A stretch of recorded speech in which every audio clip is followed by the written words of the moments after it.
اینجا کارگرا و بقیه هستن، یکی تو استخر، یکی رو قایق. چیزی که متمایزشون میکنه اینه. حتی همین الان میبینی این همه آدم جلوی دوربین هستن، دوربینا روشنه. ما توی یک فضای مشترک هستیم، جایی که نوشته شده کی اسمش چیه، کی چقدر پول داره، کی بچه داره یا نداره، کی رابطه داره یا نداره و غیره. همه اینا در درون هر آدمی اتفاق میفته. همین موضوع درباره اونایی که توی حیات هستن هم صدق میکنه.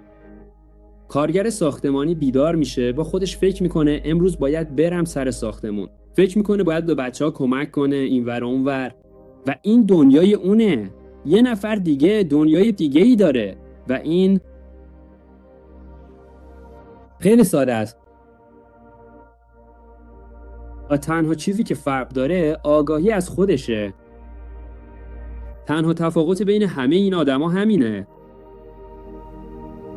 اما اون کارگر ساختمانی اصلا نمیتونه به خودش اجازه بده که خیال پردازی کنه یا فکر کنه شاید بتونه یه هنرمند باشه.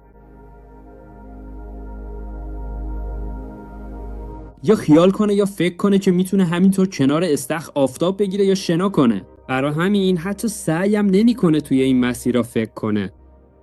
اون یه باور کامل داره که اول باید مثلا بدهیاشو صاف کنه، واماشو بده و فقط بعدش اصلا میتونه.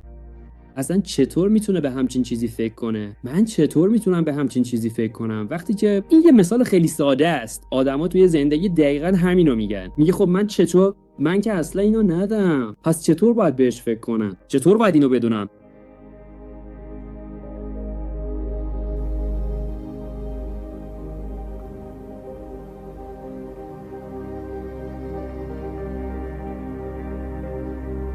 و همه چیز خیلی ساده است. همه چیز جلوی چشم آدمه. هر کسی کار خودش رو انجام میده. هر کسی باید همونی باشه که باید باشه و مثلا به ذهن یه کارگر ساختمونی فکر دیگه ای نمیرسه. به ذهنش همون فکرها و ایده هایی نمیرسه که به کسی که روی قایق تفریحی میرسه. همین. یا مثلا کسی که توی استخر داره شنا میکنه، یا کسی که توی فروشگاه مواد غذاییه، یا مثلا برای کسی که اون یه دنیای دیگه داره. این واقعیتشه. یکی دیگه واقعیت دیگه ای داره. هر کدوم واقعیت خودشونو دارن. برای همین من با نوعی دلسوزی به همه چیز نگاه میکنم. هر کسی مسیری رو میره که باید بره. یه فضا، یه زمین. برای هر کسی فکرهای خودش میاد و هر کسی کار خودش رو انجام میده. هر کسی همون چیزی هست که باید باشه. و اگه این آدم بتونه با این موضوع یکی بشه، آرامش پیدا میکنه. یه بنا میتونه خیلی آرومتر و شادتر از هر آدم دیگه ای روی این سیاره باشه. یه نفر ممکنه میلیاردر باشه اما حتی نزدیک به اون آرامش و شادی که این بنا پیدا کرده نرسه. بنایی که این یک پارچگی و آرامش خودش رو پیدا کرده. او با آرامش زندگی میکنه. اگر لازم باشه همین زندگی او بنا خواهد بود. او از این بابت آرامه چون میدونه که بنا نیست. او میدونه که هست. آگاهی خالص. زندگی انسانی میتونه به شکل‌های مختلفی ظاهر بشه. هر سورپرایزی ممکنه پیش بیاد. هیچ وقت نمیدونی خدا کجا پرتت میکنه یا چطور خودش رو نشون میده. اما اگر خودتو به عنوان آگاهی کشف کنی دیگه فرقی نمیکنه. تو هستی و امروز مثلا بنایی، بعد یه چیز دیگه، بعدش یه چیز دیگه و همه چیز همینطور تغییر میکنه. هر کسی میلیاردر بنا میشه و بنا میلیاردر میشه. پادشاه رفگه میشه و رفگه پادشاه میشه. سیر گرسنه میشه و گرسنه سیر میشه. و بیمار سالم میشه و سالم بیمار میشه. هر کسی به طور پیوسته خودشو در تمام جلوه‌هاش میشناسه. یک یگانگی خودش رو در همه جلوه‌هایش میشناسد و اینکه تو چطور خودتو کشف میکنی همین یه پارچگیو.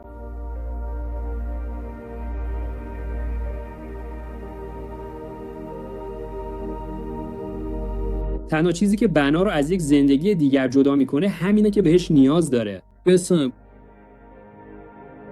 درک خودتو بنویس. چه زندگی میخوای؟ رویای چی رو داری؟ شروع کن به زندگی کردنش.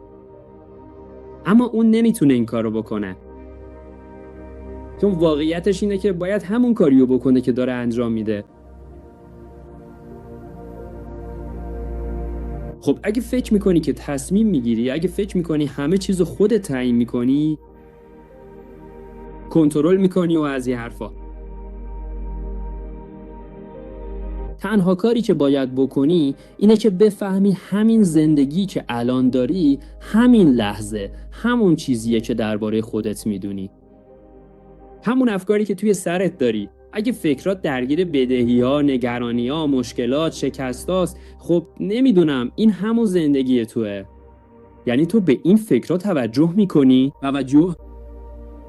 و این همون چیزیه که کلن مثلا برای اینکه آب به وجود بیاد، اول یه فکر شکل میگیره، به اون فکر توجه میشه، به تصمیم توجه میشه، عمل آب ظاهر میشه. برای اینکه چیزی که تو بهش میگی مادی اتفاق بیفته، باید اول چیزی که بهش میگن معنوی رخ بده، و از اون چیزی که بهش میگن مادی بیرون میاد. برای اینکه خونه ساخته بشه، بعدم نشسته یه ایده به ذهن میاد، فکرها میرسن، فکر بعدی میاد و اینجاست که شاید ساختن خونه شروع بشه و حالا یه سری چیزا به راه میفته. انگیزه، شروع میکنی به کسی گفتن، همه چیزو تقسیم میکنی، یکی زمین پیدا میکنه، یکی پروژه رو انجام میده، یکی دیگه چی؟ و اینجاست که صحبت کردن شروع میشه. همین باعث راه افتادن این فرایند میشه و اینجاست که شروع میکنه ساخته میشه تا اتفاق بیفته. این توی تو اتفاق افتاد. پس تمام زندگی تو همینه که الان هستی. اگه با خودت به اندازه کافی صادق باشی که بتونی اینو ببینی، بعد تا وقتی که خودتو جدا احساس میکنی، فکر میکنی همه چیزو کنترل میکنی، اون موقع تنها کاری که باید بکنی اینه که توجه تو از یه شناخت درباره خودت به یه شناخت دیگه درباره خودت تغییر بدی. یعنی اون چیزی که الان درباره خودت میدونی، افکارت، چیزایی که توجهت رو بهشون معطوف کردی، دقیقاً همون زندگی توه تا آخرین میلیمتر برای هر آدمی روی این سیاره. یه کارگر ساختمانی به چیزایی فکر نمیکنه که کسی کنار استخر بهش فکر میکنه. کارگر ساختمانی به چیزایی فکر نمیکنه که کسی که خونه رو ساخته. یعنی هر کسی همون چیزی که بهش فکر میکنه. همینطور کسی که خونه رو ساخته به چیزایی فکر نمیکنه که کارگر ساختمانی بهش فکر میکنه. یعنی دنیای اونا با هم فرق داره. خب دانش تو الان درباره خودت و اینکه چه دنیایی داری، همون چیزیه که زندگی تو میسازه و این تنها چیزیه که باید تغییر کنه تا زندگی تو تغییر کنه. برای میلیارد شدن یک کارگر ساختمانی کافیه فوراً تغییر کنه و افکارش عوض بشه. این کار تدریجاً کل زندگیش رو تغییر میده تا کم کم از اون وضعیت خارج بشه و اتفاقات جدیدی براش رخ بده. یعنی همه چیز به نوعی با سرعت خیلی زیاد شروع به تغییر میکنه. تمام زندگی شروع به تغییر میکنه. همه چیز در زندگی یک کارگر ساختمانی مثل من با بدهی‌ها، مشکلات و کلیدا، تا اینکه یک روز خونسردانه همه رو کنار گذاشتم و رها کردم. یعنی از نظر رنجش از خودم، نگرانی، انتظار، رنج کشیدن، همین عصبانیت، پرخاشگری، اینکه دروغ میگفتم یا مثلا احساس گناه، اینو فقط یه روز فهمیدم که دیگه توانایی توجه کردن به این مسائل رو ندارم، چون همه چیز آنقدر پیشرفته بود که دیگر، همونطور که گفتم، خوشحال بودم که روز جدیدی شروع شده. برای من کافی بود. فهمیدم که اصل ماجرا چیه؟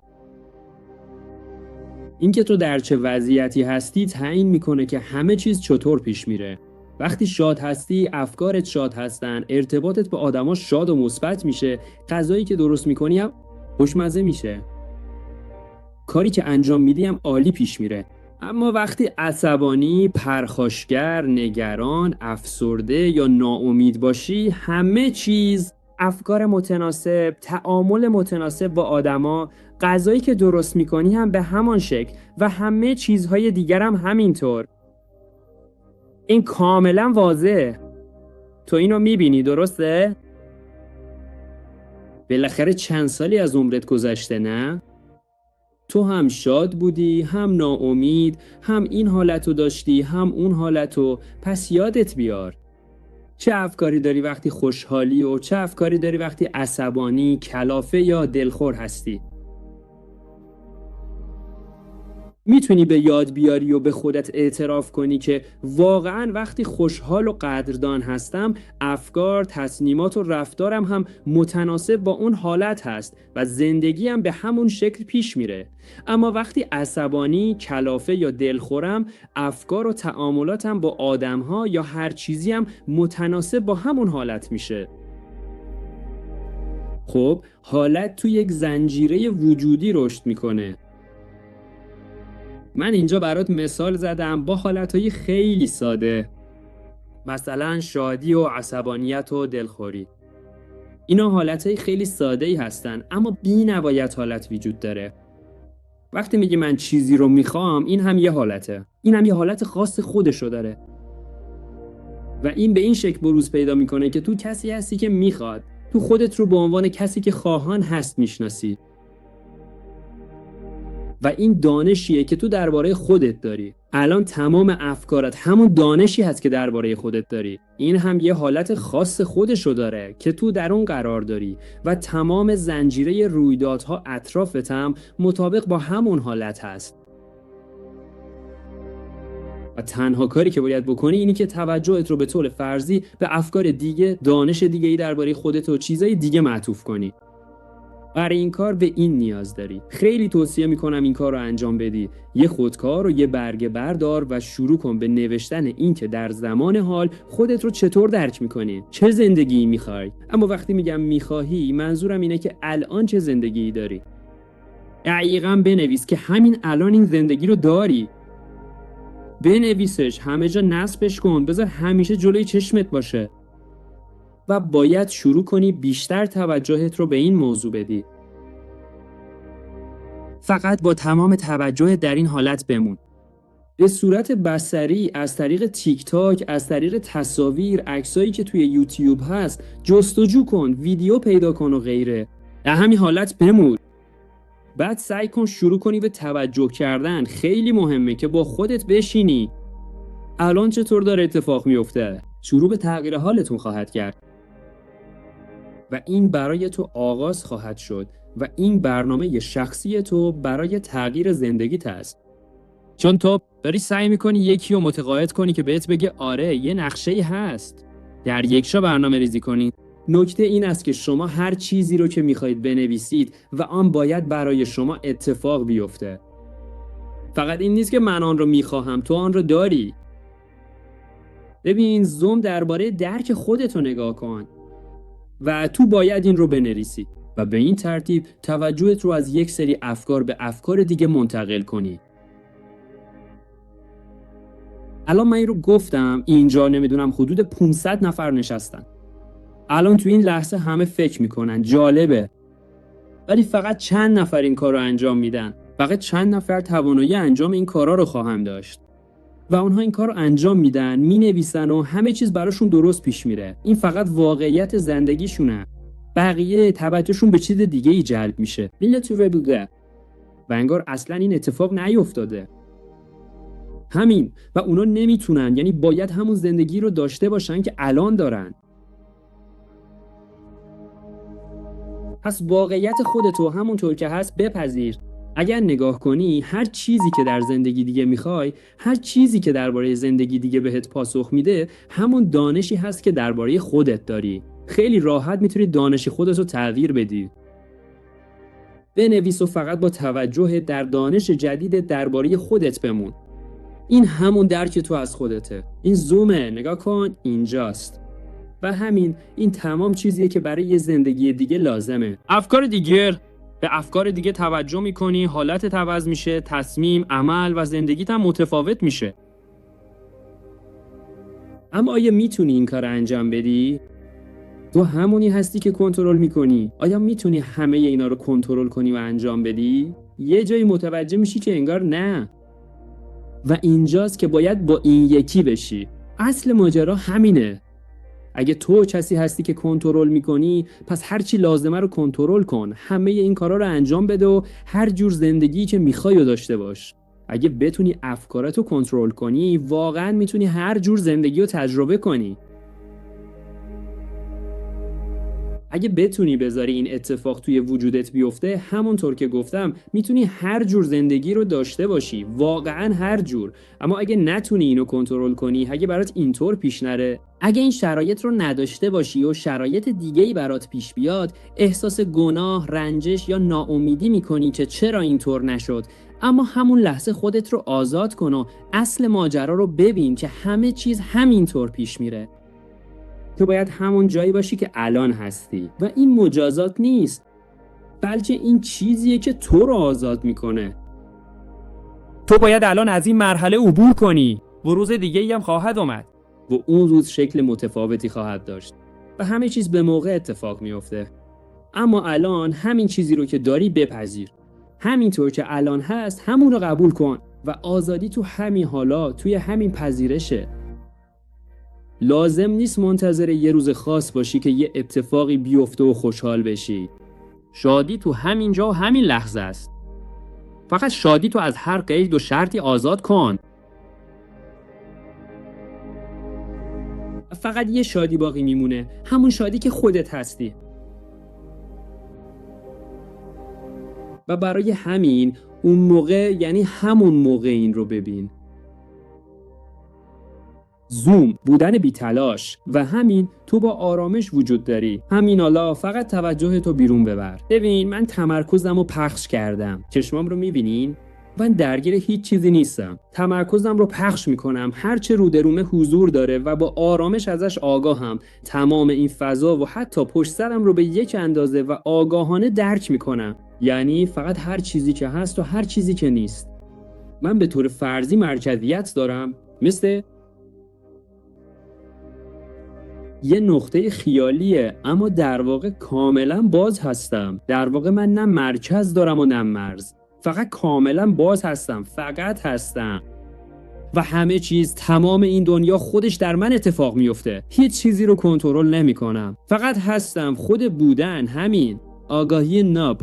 و این آگاهی در هر کلمه ادغام شده. هیچ چیزی رو انکار نمی کنم، هیچ ظهور و غیره رو. همین و زندگی خودش جریان داره. من فقط به طور مشروط آگاه هستم از اینکه زندگی چطور خودش رو زندگی میکنه. اما هر طور که باشه همیشه برای من برابری هست.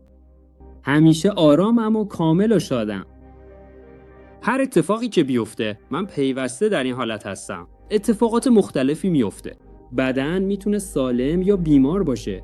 همه اینها با آگاهی درک میشود. ممکن است با مقداری پول با آدم‌های مختلف در روز یا شب و در گرما یا سرما باشد. یه روزی هم میمیره. بازم فرقی نمیکنه. تو اینطوری خودتو پیدا میکنی. حالا میره میخوابه. یهو یه چیزی عوض میشه، دوباره یه اتفاقی میفته، یه خوابی بعدی و اینطوری همه چیز بیوقفه ادامه داره. ولی این آزادی یه چیز غیر قابل توصیفه. اما یه جایی همین که تو به اصطلاح از اینکه نمیتونی کنترل کنی به اندازه کافی رنج بکشی، چون همه رنجات از توهم کنترل ناشی میشه. یعنی تو میخوای یه انتظاری برات شکل میگیره، اما کنترل تو باعث نمیشه که اون انتظارا با واقعیت یکی بشه. یعنی انتظارات توی واقعیت خرد میشن. به خودت نشون میدی که الان باید همه چیز همونطور باشه که داره اتفاق میفته.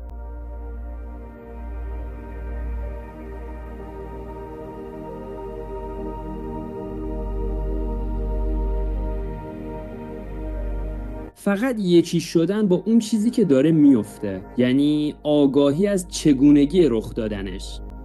هر بار که بدن چیزی میگه، فقط همین گفتن در آگاهی است. دیده میشه که فقط داره حرف میزنه. یعنی حرف زدن نیازی به کنترل ندارد. هر چیزی که قرار است بگه خواهد گفت.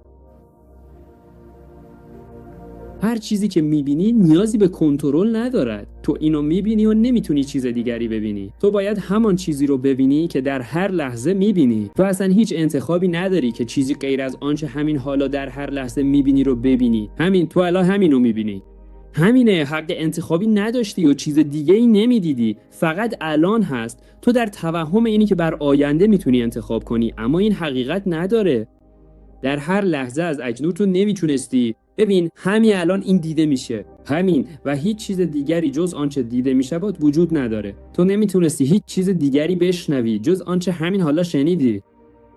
نمیتوانستی، فکر دیگری نیست جز آنچه از ذهنت گذشت. این لحظه رو درک کن، تمام چیزیست که هست. این اکنون ابدی است.